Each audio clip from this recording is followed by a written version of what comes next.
Welcome to the Bullpen.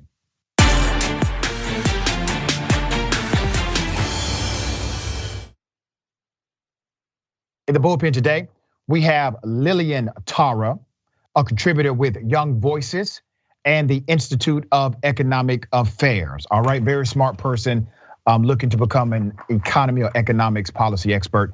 Should be an interesting discussion. Welcome, Lillian. Thank you for being on the show. How are you? I'm doing great. Thank you so much for having me. My pleasure.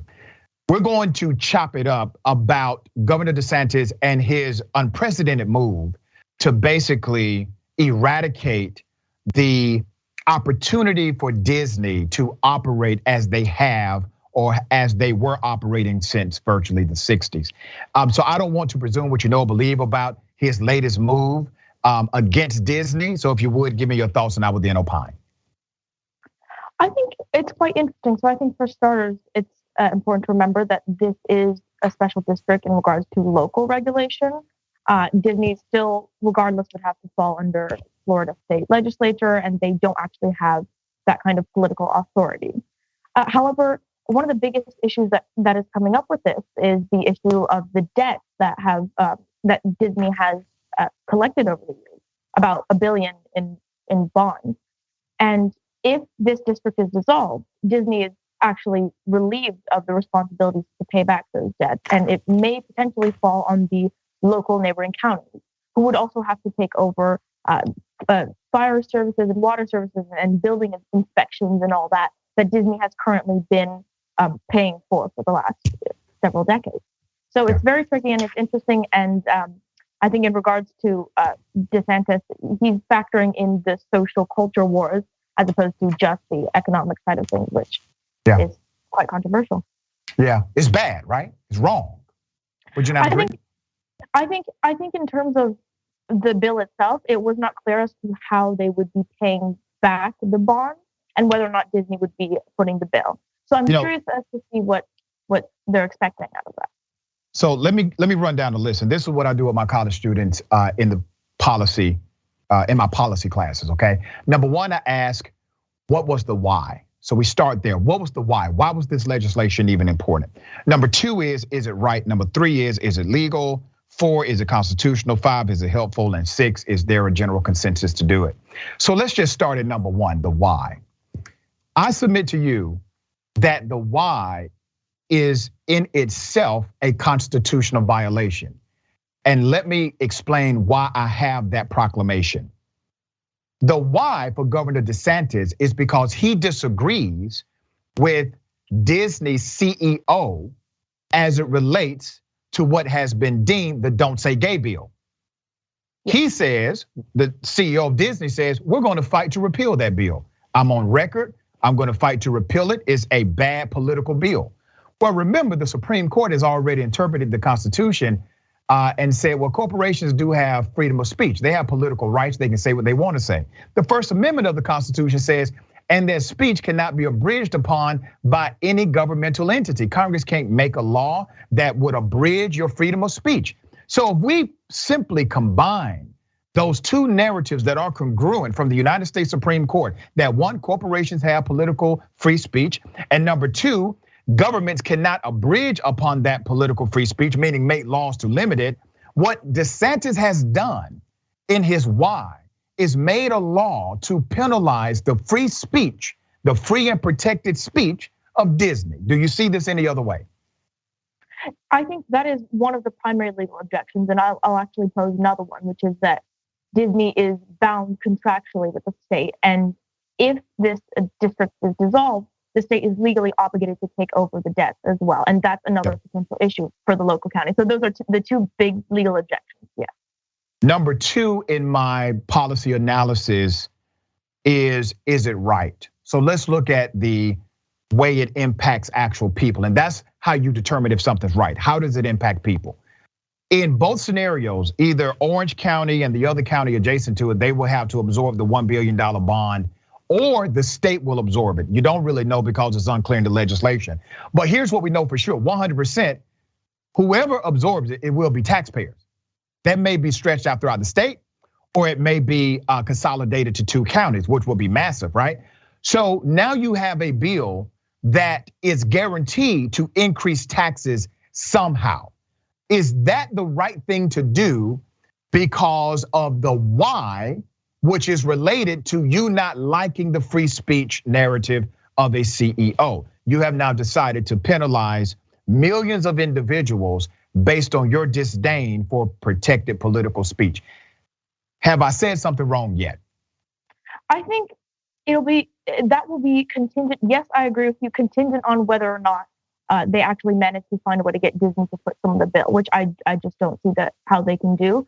I think I will say DeSantis seems to be doing this as somewhat of a political strategy in terms of his potential presidential run. And Agreed. That is, to me, what I think it would be the driving factor and the only reason that he'd be taking on this culture war at the expense of a lot of the economic consequences. But yeah, I agree with your analysis. I think your conclusion right there, that political conclusion, is not only astute, but it's true. And in the meantime, people who are in the state paying taxes are going to suffer. And this is not the only piece of legislation that has been what we call red meat legislation that's likely to be overturned by a court. I mean, he's passed some stuff. It will never pass constitutional muster, but it will be in place for a period of time. And he's allowed now to campaign on this stuff. Let me also take you to another dynamic, which is connected to if it is in fact legal or not. So literally, you have a contractual agreement that has been breached. And this contractual agreement has been in place since 1967. Do you see that there's possibly an argument for breach as it relates to what DeSantis is trying to get done adverse to Disney? Yes, that's the second main legal objection that might be pursued. And one of the issues, I believe the Reedy Creek District, which is the name of the district, that's correct, itself released the statement that said they would not be responsible and the bond debt would be transferred to the local districts. If they can somehow manage to mitigate this, then the issues in regards to the taxpayers putting the bill would be obviously much better. But I'm not sure how they'll do that, and that's something to look forward in the future. All right, so even if they figure all of that out, Lillian, even if they say, okay, we're gonna make some caveats here, make sure there's not this burden for the $1 billion bond, they get past the legal barrier that may be presented in their original breach of the contract or breach of the contractual agreement, you still have to ask yourself the question, is it helpful? So let's say the $1 billion bond thing off the table, let's say they figured out a way to make sure services are still supplied. You have a $105 million tax collection that goes away per year. It's gone now, all right? So you no longer have that ability. And based on my research, Disney actually runs the ambulance services for that local area based on their special district. And I wanna remind people that special district, Disney isn't the only place that has one of those special districts. There are multiple districts like that in the state of Florida. So now you literally are creating a safety and health hazard by taking away this district allotment because you don't like the free speech of one CEO. You see how dramatic this becomes when you look at all of the variables and the ripple effect of harmful legislation? Yes, so in regards to that type of district, the special types of districts, there's about 50,000 in the US. And they generally take over a lot of the local government roles, including ambulance services, perhaps. Yep. And what would happen in this case is that the local counties would most likely have to take over. So it wouldn't be left alone, but there would be the taxpayers paying for it. I think in regards to the decrease in tax revenue, this is something that DeSantis would have to actively counter with some extra taxes on Disney. And I think that is one of the reasons that people have posited that Disney might not object to this ruling because they might actually want the reduction in tax burden.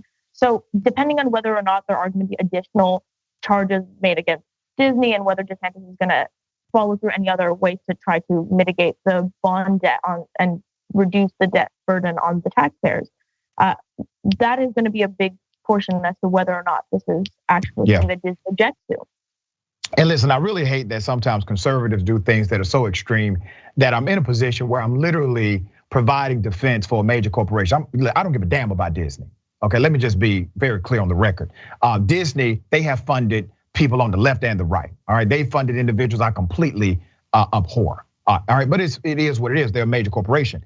But this is a bad precedent. And the only reason why I have the position I have is because based on what the deal is today, that doesn't mean they can't change it later. But based on what the deal is today, is harmful to general people, to the public. And I don't want to see that happen without providing some level of fight against it. I appreciate you being on the show. It's been a pleasure. Thank you. Thank you so much. Have a great day. Absolutely.